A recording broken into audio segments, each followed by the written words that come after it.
person came and told me, while I was doing dawah, one non-Muslim came and told me, mind your own business. What should I do? I told him, I gave him incidents. Suppose you and your family, along with your wife and a small kid of 4 years old, goes on a hill station for a holiday. While you're on the hill station on the hill, when you and your wife are talking, your son, 4 years old, walks away from you and is walking towards the edge of the cliff of the mountain. By the time you realize, he's far away, you can hardly see him. But you say, Ahmad, be careful. But your voice cannot reach there. He's far away. You can see him.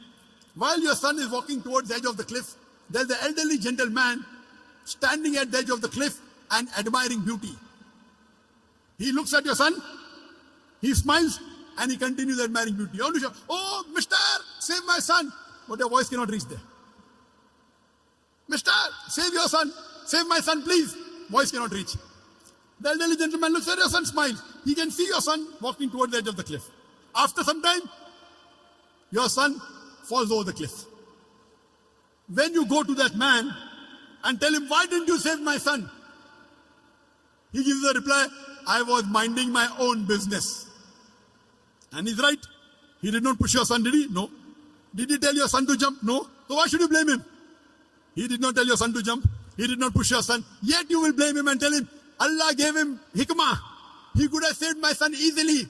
He didn't even have to take a step forward. He only had to stretch his hand and my son would have been saved. Will you blame him or not? Yes or no? You will tell this person, my son is masoom. 4 years old, he doesn't know. This elderly gentleman could have easily saved him. He said, no, I was minding my own business. When anyone tells you, when you're doing dawah, that mind your own business, tell him, that's what I'm doing. I'm minding my business. It is the business of every Muslim to mind other people's business as far as deen is concerned. Let me repeat. When anyone tells you mind your own business while doing dawah, tell him, it is the business of every Muslim to mind other people's business as far as deen is concerned. كنتم خير أمة أخرجت للناس تأمرون بالمعروف وتنهون عن المنكر. We are the best of people because we are enjoying what is good and we forbid what is wrong. That is what we are doing. We are doing our duty. We are enjoying the good and forbidding what is wrong. We are doing correct. Why you should feel shy? Why you should be ashamed? Imagine if you have a non-Muslim neighbor and you don't do dawah to him and he dies as a mushrik. On the day of judgment, Allah will ask him, did you accept Islam? He'll say no. He said, no one told me. That's right, but didn't you get the message? Allah gives the message himself. He didn't accept Islam. He'll go to hell. Allah will ask you, did you deliver the message to your non-Muslim neighbor? And if you say no, you will follow him. You will follow him because to deliver the message to the non-Muslim is fard. If you do not deliver the message to your non-Muslim neighbor, you will follow him and you will also go to hell. Allah subhanahu wa ta'ala says in Surah Al-Asr, chapter number 103, verse number 1 to 3, the criteria to go to Jannah. Rahe Nijat, the way to paradise. Allah says, Wal Asr. Innal insana lafi khusr. Illa alladhina amanu wa amilu salihati wa tawasaw bil haqqi wa tawasaw bis sabr. By the token of time, man is verily in a state of loss.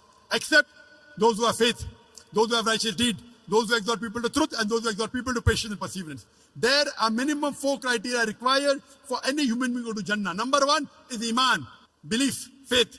Number 2, Amal Salihat, righteous deed. Number 3, Watawasaw bil Haq, inviting people to truth, doing dawah and islah. And the 4th, Watawasaw bil Sabr, inviting people to patience and perseverance. There are minimum 4 criteria required for any human being to Jannah. If anyone is missing, under normal circumstances, you shall not enter Jannah. You may be a very good Muslim. You may be praying 5 times a day. You may be having a mark on the forehead. You may be fasting in the month of Ramadan. You may be giving zakat. You may have gone for Hajj. But if you don't do dawah, according to Surah Al-Asr, chapter number 103, verse number 1 to 3, you shall not enter Jannah. You have to pass in all 4 criteria. If you only dawah is also, all 4 are important. Iman, righteous deed, dawah and islah, and inviting people to patience and perseverance. If anyone is missing, you shall not enter Jannah. All 4 are required. If you don't do dawah and Allah wants you to put you in Jannah, that's Allah's prerogative. He can forgive your sin and put you. But under normal circumstances, if you don't do dawah, according to Surah Al-Asr, you shall not enter Jannah. It's the fard, it's the duty of every Muslim that he should convey the message of Islam to those who are not aware of it. Dawah is fard in Islam. At least